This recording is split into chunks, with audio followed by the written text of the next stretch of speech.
Okay, so this video is going to be about file management.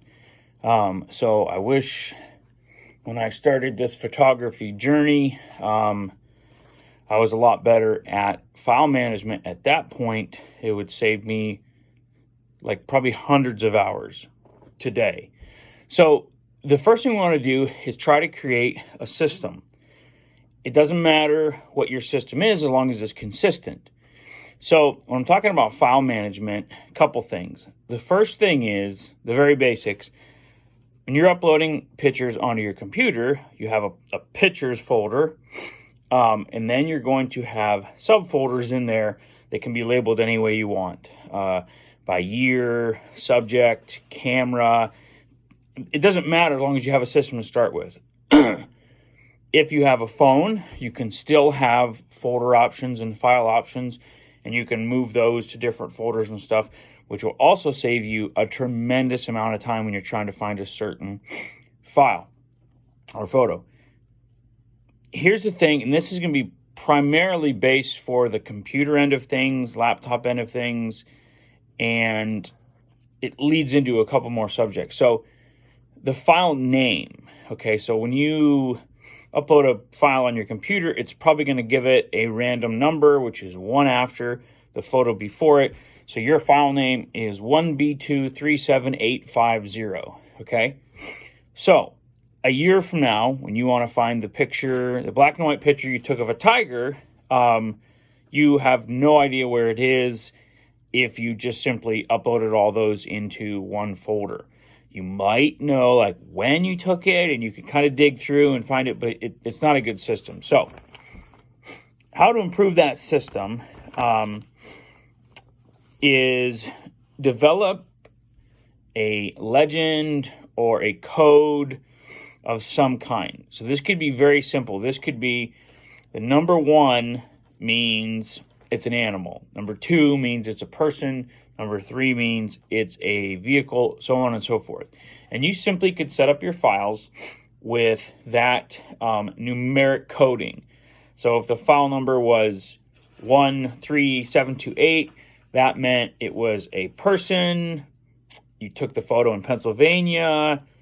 It was wintertime. Whatever those code words are, I mean, you can literally make it anything you want, just based on your subject. So here's some simple advice on how to develop that code system. And here it is. Who, what, when, where.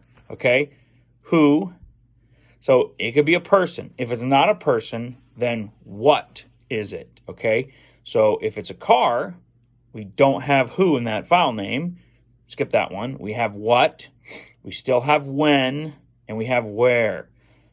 It's a Mustang convertible. I took it at Presque Isle in 2018. So that file name could be 1/3/2018 and the number 1 after something. So that's of that series of photos in 2018 at Presque Isle, that's the first one you took. One way of doing it. So it's just very simple. Set up your key, your legend on a separate piece of paper, and you have it there. And whenever you need to find a picture of that, you know where it is based on that. That's one way. If you're just going to keep the files to yourself, that's probably a great way to do it. The other way, if you're going to put your photos online and try to sell them or put them on a web page or any of those things, is to start getting your tags / keywords in the file name. So, using again, who, what, when, where. If I took a picture of John at Presque Isle in 2018, that file could say, now remember, with file names, it's got to be one consecutive thing. You can't have spaces, but it could still say John Presque Isle, photo number 3, or John Presque Isle 18 for 2018, number 3. You just need a system. I don't feel there's a better or worse way. The worst way to do it is the way I've done it, which is take pictures over 4 or 5 years, download them on my computer, and when I edit them, I usually put them in a folder that somewhat has like the date or something. Terrible setup. And it's really, really frustrating for me that I've done it that way. And I have like, I don't know, 25,000 images on my Lightroom account. So, I mean, it would be hundreds of hours for me to go back and do it the right way. So the more I was thinking about that, that's when I thought I really need to do this video. For any of you who are just getting started out, the very first thing you do is you need to develop your file system. I met a guy one time on a birding trip. I can't remember quite how he had it, but he had it like a true science. Like everything was coded in the file name. He shot with 2 or 3 cameras. You know, his 5D was a 1 at the end. His 7D was a 2 at the end. Whatever the numbers are. So I really encourage you to start perfecting your system. If you're taking pictures with your phone, it's as simple as going through your phone, go into your picture photo section, and start building folders. Even as simple as people, animals, landmarks, and start moving those photos into those and get in the habit of that. And when you start to do that and see, you know, how great it is when, you know, you're trying to show off your kids, your pets or whatever, or you know, you went on a trip 2 years ago to Paris and you want to show a friend your picture of the Eiffel Tower and you have 3,500 photos on your phone. So you're like, wait, hold on a second, let me find it. And like 10 minutes later, you find that picture, or don't find it because you get frustrated. That picture should be in your album, Paris trip 2018, and any other info that you think would help that. So that's for yourself more. The other thing that comes into play with the keywords that you put in the file names when you do start selling stuff online and all that, obviously they're going to start to show up in search engines, and it actually pulls that information. So the algorithms of Google and Facebook and all of those things can use that information also, where somebody's looking for a black and white picture of a tiger. In your file name, it says black and white tiger 2019 or something. Those words can get grabbed by search engines and different things to help you promote your photos and all that.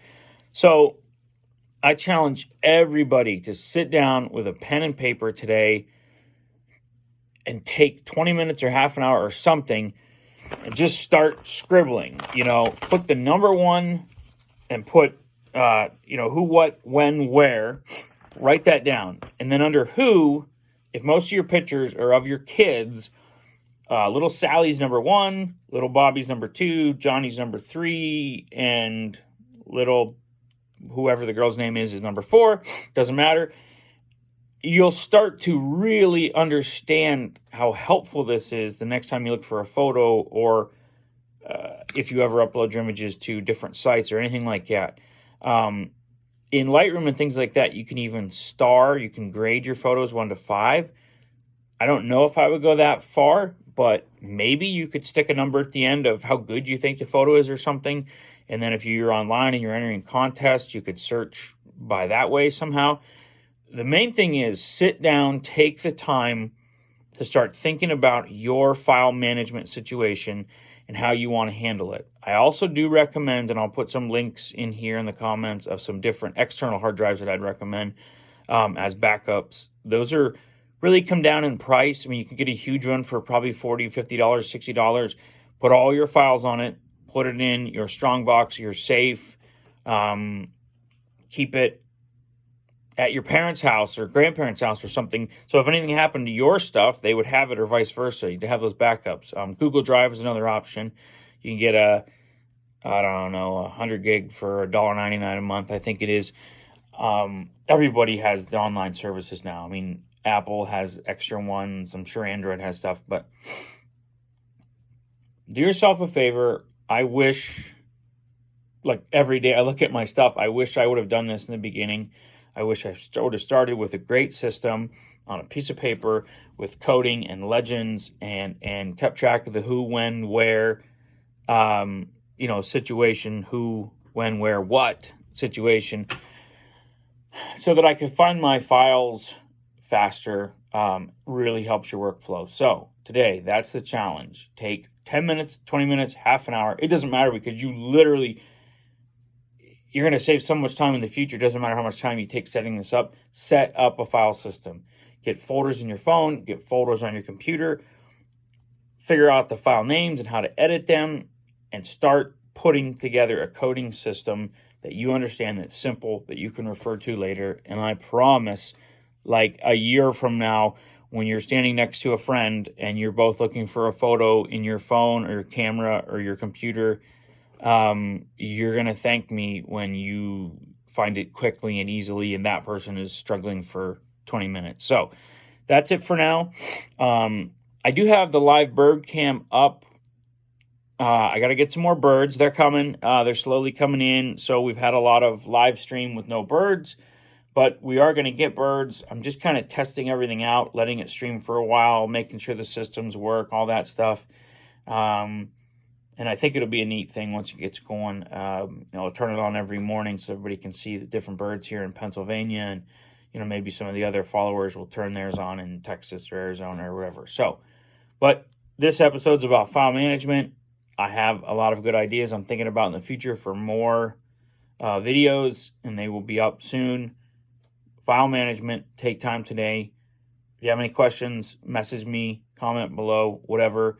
If you have a really great idea of how you do it, comment below so people can see it. And that is it. I need YouTube subscribers badly, so you find me on YouTube. I put the same videos on Facebook as I do on YouTube, and I put a lot of them on Instagram also. Just type Spartan Eyes Photography on any of those things. If you get a chance, hop into some of the promotions I've put up. Some of the stores at the top of my comment link there, and try to buy from some of those vendors, or at least look at what they have to offer. That would help me. So yeah, that's it for today. File management: who, what, when, where. Use those principles, come up with folders, file stuff. You'll thank me later. And that's it for today. Thank you.